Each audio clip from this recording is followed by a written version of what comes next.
നിങ്ങളാണോ അയച്ചത്? ആ കത്തിലെത്തിയ വാചകങ്ങൾ മുഖ്യമന്ത്രി പറയുമ്പോ ശരിക്കും ഞാൻ അത്ഭുതപ്പെട്ടു പോയി. ഈ സ്ഥലം കണ്ടെത്തുന്നതിന് ഇടയാക്കിയ ഒരു ഭാഗവും കൂടി നിങ്ങളുടെ ശ്രദ്ധയിൽപ്പെടണമെന്നാണ് ഞാൻ ഉദ്ദേശിക്കുന്നത്. പ്രത്യേകിച്ച് നാട്ടുകാരുടെ. ഇവിടെയുള്ള ഒരാള് മുഖ്യമന്ത്രിക്ക് ഒരു കത്തയക്കുകയാണ് ഈ സ്ഥലത്തെക്കുറിച്ച് പറഞ്ഞുകൊണ്ട്. ഇങ്ങനെ ഒരു സ്ഥലം കൂടെ കിടക്കുകയാണ്, കാട് പിടിച്ച് കെട്ടിക്കിടക്കുകയാണ്. എന്തെങ്കിലും പൊതു ആവശ്യത്തിന് വേണ്ടി ഉപയോഗിക്കാൻ പറ്റില്ലേ എന്നായിരുന്നു ആ കത്തിലൂടെ ചോദിച്ചത്. അങ്ങനെ ആലോചിച്ചപ്പോഴാണ് ഇത്തരത്തിലൊരു സ്ഥാപനം ഇവിടെ വന്നുകൂടെ എന്നതിനെ പറ്റിയുള്ള ആലോചനക്ക് തുടക്കം കുറിക്കുന്നത്. ആ കത്ത് എന്റെ ഓർമ്മയൊരു സ്ത്രീ അയച്ചു എന്നാണ്. ഏതായാലും ആ കത്താണ് ഇതിനെല്ലാം ഇടയാക്കിയത് എന്നുകൂടി നിങ്ങൾ അറിയേണ്ടതായിട്ടുണ്ട്. അപ്പൊ എങ്ങനെയാണ്? നിങ്ങളാണോ അയച്ചത്? അതാണ്.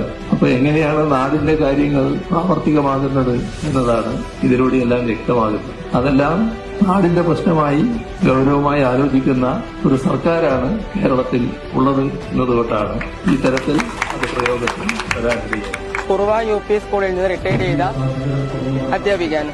അപ്പൊ ഞാൻ വെറുതെ വീട്ടിൽ നിന്ന് എന്റെ മിസ്റ്ററോട് പറഞ്ഞു, നമുക്കൊരു കത്തെഴുതി നോക്കിയാലോ, ഒന്ന് വിളിച്ചാലോ, എനിക്ക് നല്ലൊരു വികസന പ്രിയനെ പോലെയല്ലേ കാണുന്നത്, അപ്പൊ ഇതൊന്ന് നമുക്ക് ഒന്ന് ശ്രദ്ധയിൽപ്പെടുത്താൻ വിളിക്കാൻ പറഞ്ഞു.